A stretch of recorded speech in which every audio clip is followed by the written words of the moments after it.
my speech, sir. Thank you. Thank you. Thank you. Thank you. The next speaker is Mr. Sanjay Singh. Your time is 12 minutes, Mr. Sanjay Singh.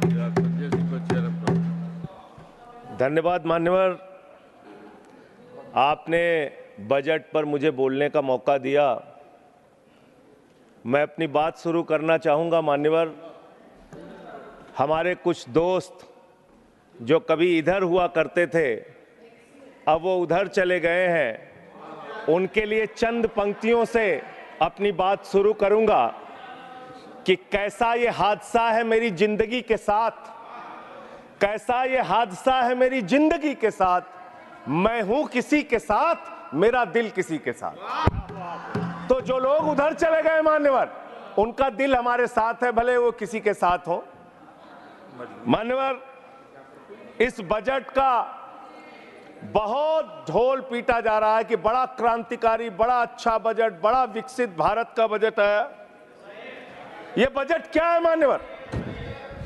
पूरे देश को पता चलना चाहिए कि भारत माता की सेना रक्षा के लिए जो बजट आता है, उस बजट में कटौती करने का काम किया गया।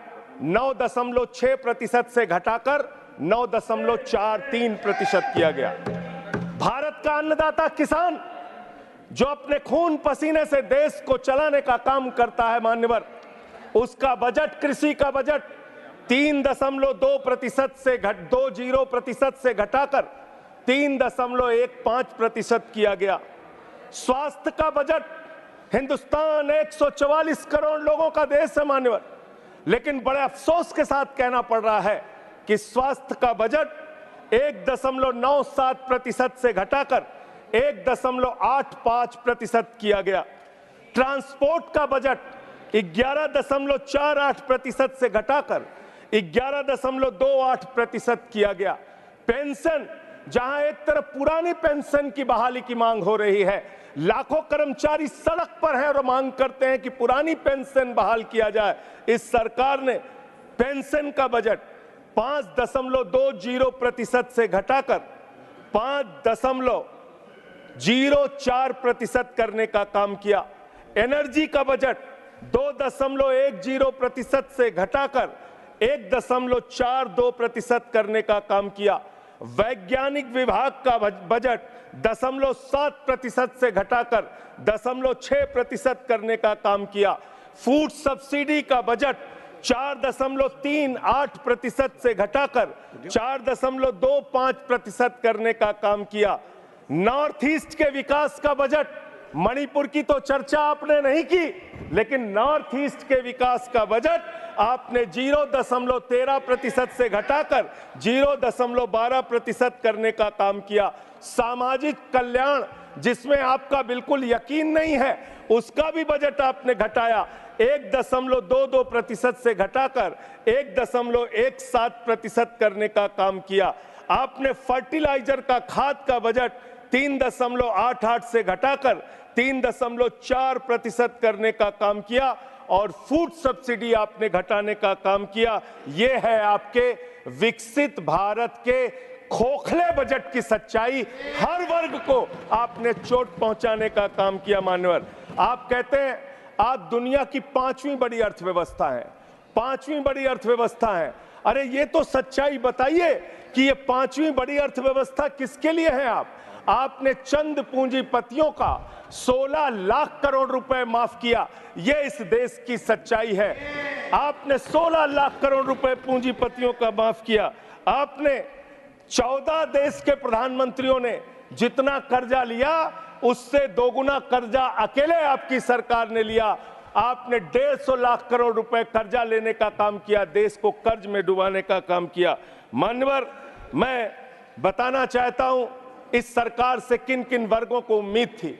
इस सरकार से उम्मीद थी देश के अन्नदाता किसानों को कि आप एमएसपी दोगुना करेंगे। आपने एमएसपी दोगुना नहीं की।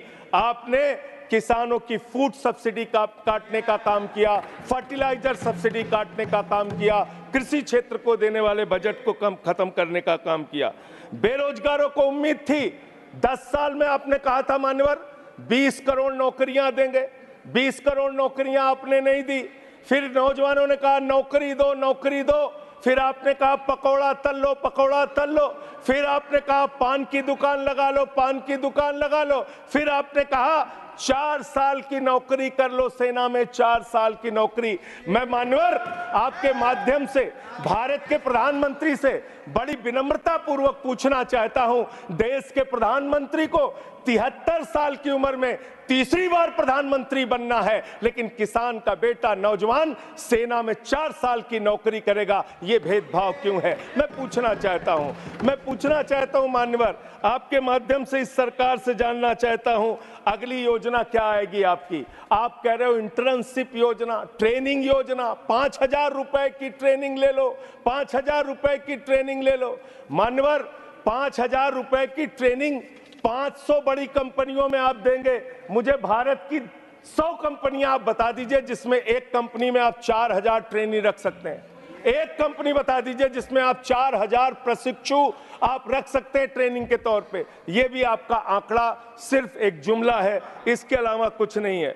अब मुझे लगता है एक ही योजना बाकी रह गई है मान्यवर, वो योजना है कि हमारी भारत की सरकार, आदरणीय नरेंद्र मोदी जी की सरकार अगली योजना लेके आएगी कि इस देश के नौजवानों को मुफ्त में 5 करोड़ कटोरा बांटा जाएगा।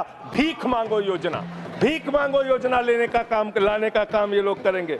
मान्यवर इस देश में आपने अर्थव्यवस्था को लेकर कहा पांचवी बड़ी अर्थव्यवस्था है। वो 5वीं बड़ी अर्थव्यवस्था का लाभ किसको मिल रहा है?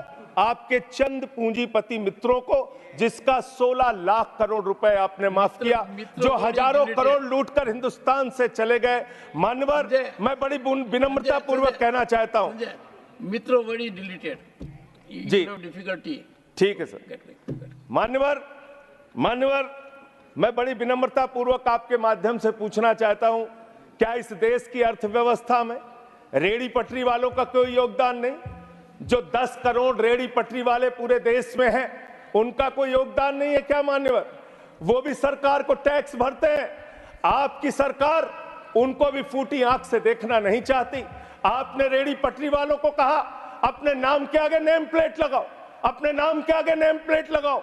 हिंदुओं की, मुसलमान, दलितों के पीछे आदिवासी हो, क्या हो ये बताओ।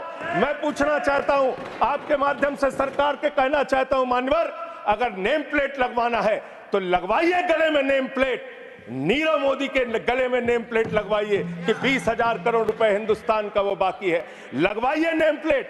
10,000 करोड़ रुपए विजय माल्या हिंदुस्तान का बाकी है, लगवाइए नेम प्लेट गले में।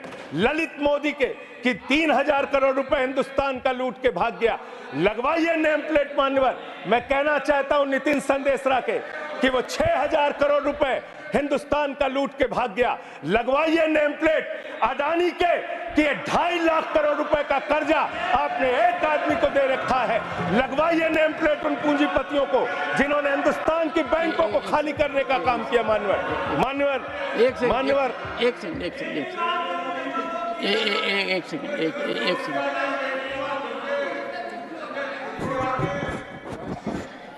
Second Honorable member, and you are a senior person. Sanjay ji, you are a senior person. धारा प्रवाह में आप काफी कुछ कह गए फिगर्स के बारे में, बाकी तो you can make your point, no difficulty about it. One second. So the figures which you have given, you will have tough time in proving them, because these have been taken in stride. So all that will be deleted, and we will, unless you have real, factually firmed up material, use a name. Make your point. ठीक है sir, ठीक है sir, thank you sir, make your point. Thank you sir. मानवर मैं तो ये कहना चाह रहा था आपके माध्यम से कि इस तरह के काम देश के अंदर नहीं होने चाहिए। भारत एक धर्मनिरपेक्ष राष्ट्र है और हम जानते हैं अपनी सामाजिक व्यवस्था में, मैं जानता हूं इनके मन में दर्द होगा मान्यवर, अभी चुनाव हारे हैं ये उत्तर प्रदेश में, तो वहां पर अगर कोई बोर्ड लगाएगा जाटव ढाबा, एक सेकंड, जाटव ढाबा कोई लगाएगा, कोई अपने ढाबे के आगे अगर वाल्मीकि ढाबा लिखेगा तो आप लोग उसके यहाँ खाने नहीं जाओगे। मैं जानता हूं आपकी मानसिकता। आप वो लोग हैं जिन्होंने भारत के तत्कालीन राष्ट्रपति श्री रामनाथ कोविंद जी को प्रभु श्री राम के मंदिर के शिलान्यास में नहीं बुलाया। आप वो लोग हैं जिन्होंने मौजूदा राष्ट्रपति श्रीमती द्रौपदी मुर्मू जी को राम मंदिर के उद्घाटन में नहीं बुलाया। आप दलितों से, पिछड़ों से, आदिवासियों से, अल्पसंख्यकों से, मुसलमानों से नफरत करने का काम करते हैं। यह आपकी सच्चाई है। इसलिए नेम प्लेट मत लगवाइए।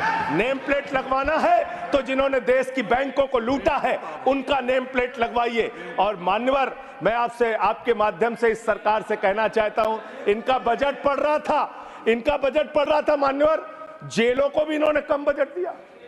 अरे जेल का बजट तो बढ़ा दीजिए, 300 करोड़ रुपए जेल का बजट बढ़ा दीजिए। अरे अभी हमको जेल में भेजा है, कल तुमको जेल में आना है, तुम सबको जेल में आना है। जेल का बजट बढ़ा दो, जेलों को ठीक कर दो, अगला नंबर तुम्हारा है, तुम्हें जेल में आना है। कम से कम जेलों को तो ठीक कर दो, अगला नंबर तुम्हारा। मैं जेल के बजट पे बोल रहा हूँ मानवर, मैं जेल के बजट पे बोल रहा हूँ। 300 करोड़ दिया, इनको जेल में आना है। वन सेकेंड सदन के नेताजी से मैं अनुरोध करूंगा कि ये बहुत मार्मिक अपील है जेल का बजट बढ़ाने के लिए, और इस पर आप गौर फरमाइए। धन्यवाद सर। ठीक है ना? धन्यवाद सर। एक पृष्ठभूमि भी है मान्यवर, इसका ध्यान रखा जाएगा। में इन्होंने न्यायपालिकाओं के लिए जो बजट रखा वो नाकाफी है। 5 करोड़ केसेस पेंडिंग है इस देश के अंदर, और 6 लाख लोगों को पूरे देश में जेलों में रखा गया है, जिसमें करीब 76% अंडर ट्रायल है। इसका मतलब आपका मकसद न्याय दिलाना नहीं है, आपका मकसद किसी मामले की सच्चाई तक पहुंचना नहीं है, आपका मकसद है पकड़ पकड़ के एक एक व्यक्ति को जेल में डालना। आपने दिल्ली के मुख्यमंत्री को, जिनकी शुगर 36 बार 50 से नीचे जा चुकी है, आपने दिल्ली के मुख्यमंत्री को पकड़ के जेल में डाल दिया। नहीं मानवर, अब इनको बार बार मौका मत दीजिए, मुझे अपनी बात पूरी करने दीजिए। I am not yielding sir, I am not. आपने 2 बार कहा, हैबिट बना लिया इन्होंने सर। दिल्ली के मुख्यमंत्री को सर इन्होंने पकड़ के जेल में डाल के रखा, दिल्ली के शिक्षा मंत्री को इन्होंने 2 साल से जेल में रखा, दिल्ली के स्वास्थ्य मंत्री को इन्होंने 2 साल से जेल में रखा। आप एक एक विपक्ष के नेता को पकड़ पकड़ के जेल में डालते हैं। हेमंत सोरेन को मुख्यमंत्री को जेल में आपने रखा, संजय रावत को जेल में रखा, अनिल देशमुख को जेल में रखा, सबको पकड़ पकड़ के आप जेल में रखते हैं। बंगाल के 3 मंत्रियों को आपने पकड़ के जेल में रखा। आपका मकसद ट्रायल कराना नहीं, न्याय दिलाना नहीं, आपका मकसद हम लोगों को पकड़ के जेल में रखना है। जितना जेल में डालोगे, मैं आपसे कहना चाहता हूं, जितना जेल में डालोगे उतना गर्त में जाओगे। जिसने भी ये राजनीति की है उसका समापन हो गया है। अभी 240 पे पहुंचे हो, कल 24 पे पहुंचोगे, इसके बाद 2 पे भी आओगे। मैं तो 1-2 मिनट और मैं बस कह के अपनी बात खत्म करूंगा, मेरे टाइम में से उसको काट लीजिएगा। मान्यवर, भेदभाव की बात, सबसे भेदभाव इनको करना है। मुसलमानों से भेदभाव, सिखों से भेदभाव, ईसाइयों से भेदभाव, दलितों से भेदभाव, पिछड़ों से भेदभाव, और अब राज्यों से भेदभाव, राज्यों से भी भेदभाव, महिलाओं से भेदभाव, राज्यों से भेदभाव। क्या भेदभाव किया सर इन्होंने? 2,32,000 करोड़ रुपए, 2,32,000 करोड़ रुपए दिल्ली के लोगों ने सरकार के केंद्रीय खजाने में टैक्स के रूप में दिया, जीएसटी और इनकम टैक्स के रूप में। बदले में हमको कितना मिलता है? 0।